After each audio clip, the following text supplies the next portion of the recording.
In India, for a very long time, especially post-independence, scholars of decoloniality have argued that the Oriental scholarship, and with it all the philological work, the ethnographic work, and all the investigations that they embarked on, is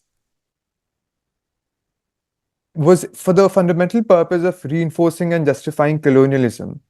And due to this ideological underpinning, they happen to say that this is a blemish that can't be done away with, and they argue for rejecting all such works. Now, since I've immensely worked on translations as well, and one major aspect of 19th century Oriental scholarship was the tyranny of philology, as I think Ada Gobini put it. How do you assess the Oriental enterprise of understanding the South Asian past? Do you think it was objective? Should we do with it, or should we do away with it? How do you assess this phase of history? Yeah, yeah. Um, Scholarship from the past and from the present suffer a blemish, as you said, a blemish that cannot be eliminated from you and from me. We have the blemish of bias. We are all in some sense biased.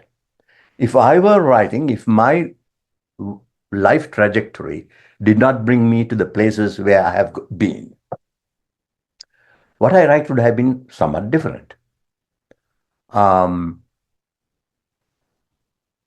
the biases are existent in every scholarly endeavor. The issue is, how much do these biases impinge on the scholarly work itself?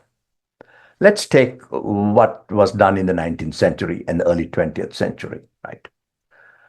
The earliest dictionary on modern scientific terms on Sanskrit was done by Bertling and Roth, two German scholars, writing in St. Petersburg, Russia, of all places, right? So they were Europeans of the 19th century, writing around 1850, 1860. Right? If you want to study Sanskrit, should we dismiss this monumental dictionary of Sanskrit because it was done by colonials? I think not. I use that dictionary all the time because that's the only major dictionary we have of Sanskrit. As you know, the Pune dictionary, which is supposed to be very, very good, has not gone beyond the letter A. Right? It has all the other letters to go through. And I don't think it will be done in my lifetime for sure, but I don't think it will be done in your lifetime either. Right? Okay. So the issue, of course, is that with regard to people in the colonial past, you can't put all of them in the same boat. Think of the people who wrote about India in the colonial past. There were Germans, there were French, there were Italians, there were Americans, and there was a lot of British. Right? I think we lost somebody. Can you all hear me? Yes, sir, we can hear you. We can hear you. Please go ahead. Okay. So not all of them were working. Take for example, George Bühler. George Bühler was a German, Austrian German, who became the professor of Sanskrit in Vienna. But I'm getting your... Okay, let me take this view to gallery. Okay, that's better. George Bühler spent a lot of time in India at Ferguson College, Bombay. He spent a lot of time in Kashmir. Some of the discoveries he made of manuscripts in Kashmir is still used, right? He was very different from much talked about Max Muller, who never stepped foot into India. He was in Germany and in Oxford, right?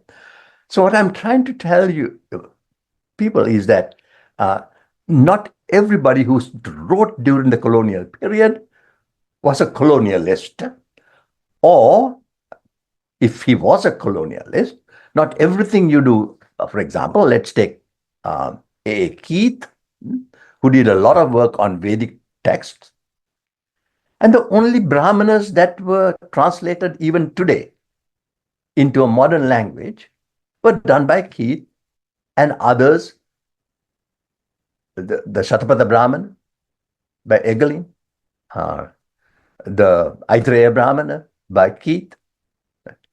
So there are basic texts of translation that we have today. So my plea is, let's not throw the baby with the bathwater. Let's not throw the baby with the bath. We have to read what they wrote judiciously and critically.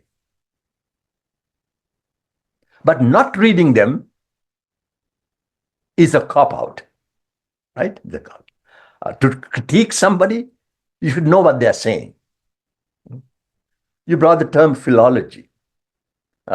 Philology has gotten a bad reputation, the name, not just in India or people who you're talking about, but also in this country. Philology is dead, many people say. Most people who talk about philology don't know what philology is and never done it. Right? Philology for me is a close reading of a text.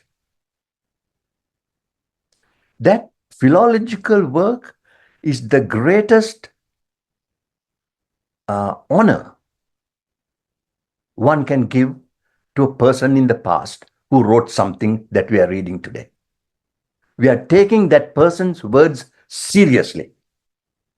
That requires close attention. He uses words that we may not be familiar with because we are separated by 2,000 years. How do we understand him? So we have to find out how those words were used by other people around the same time. That is philology. What I did with regard to Ashoka's biography was a work of philology. Because I had the words of Ashoka, but I had to interpret them. I had to understand them. What was he trying to say? I had to see one inscription separated by a few years from another inscription to see, is he speaking differently? Is he giving something new? Is there a diachronic change in his ideas? So those are all important things. That is philology. So I think philology has been viewed as something that is less than scholarly, rejected by people who have never done philology.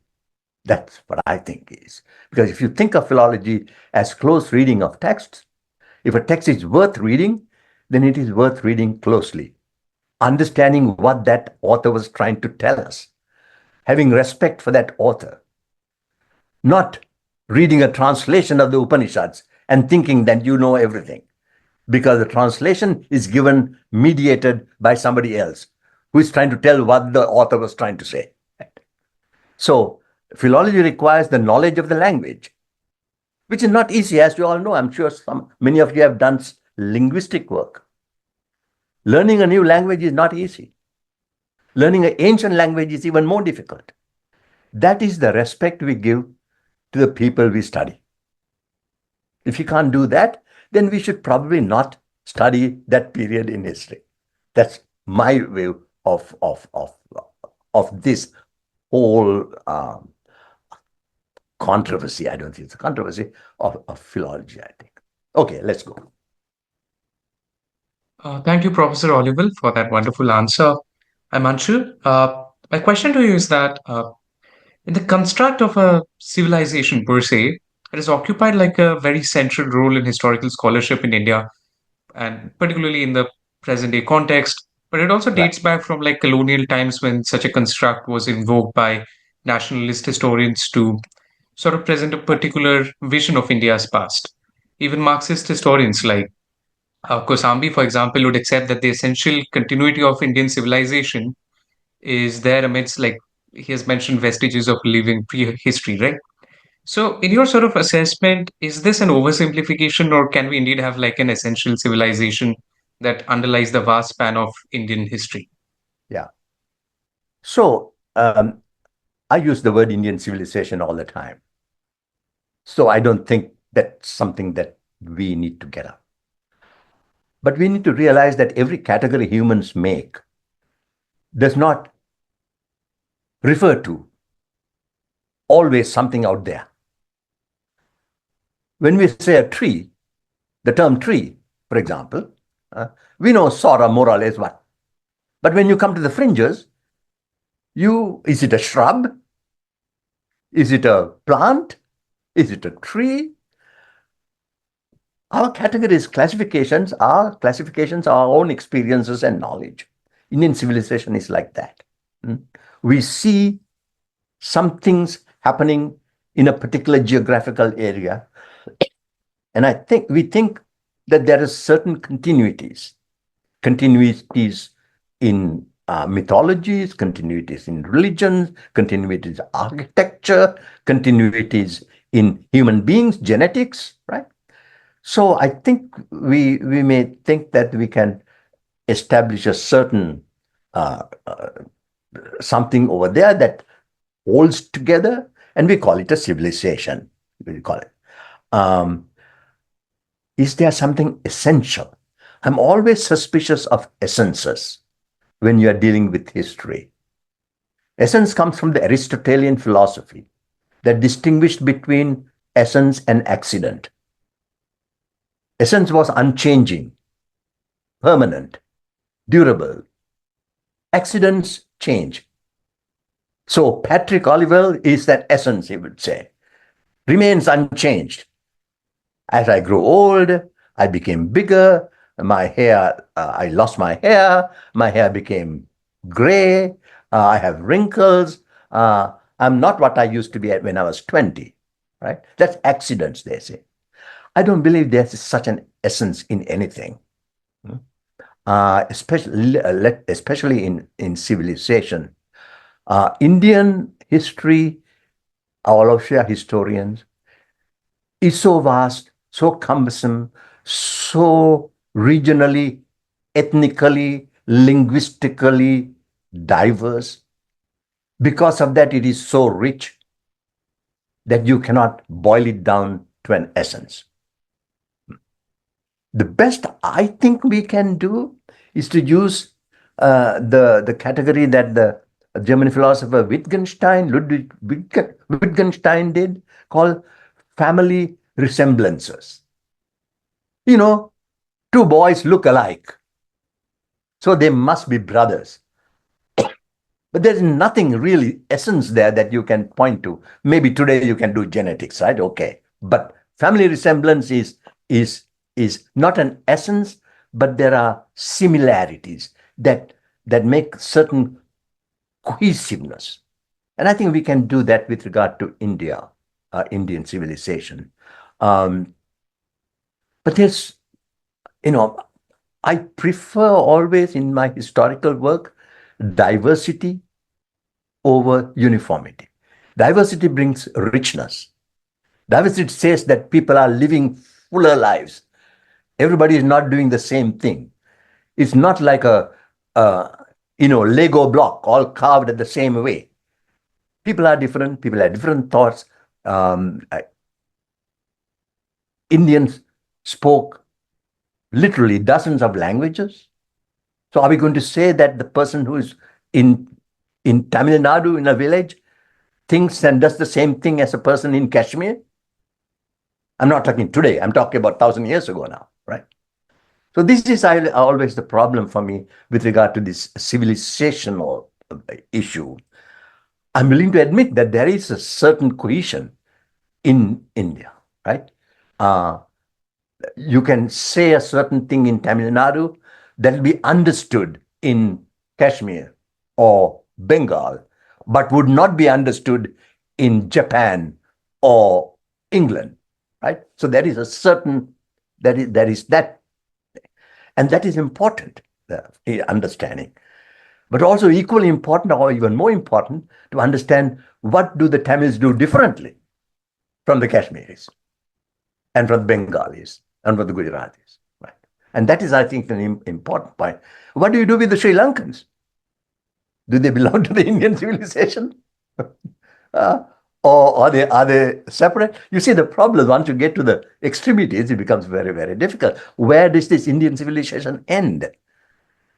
Does it go to Pakistan? Does it go to Afghanistan? After all, Ashoka has inscriptions in Afghanistan, Kandahar. Does it go to Bangladesh? Does it go to Myanmar? Does it go to Thailand? But after all, Buddhism went to all those places. So once you get underneath, it becomes rather little messy, I think. Yeah.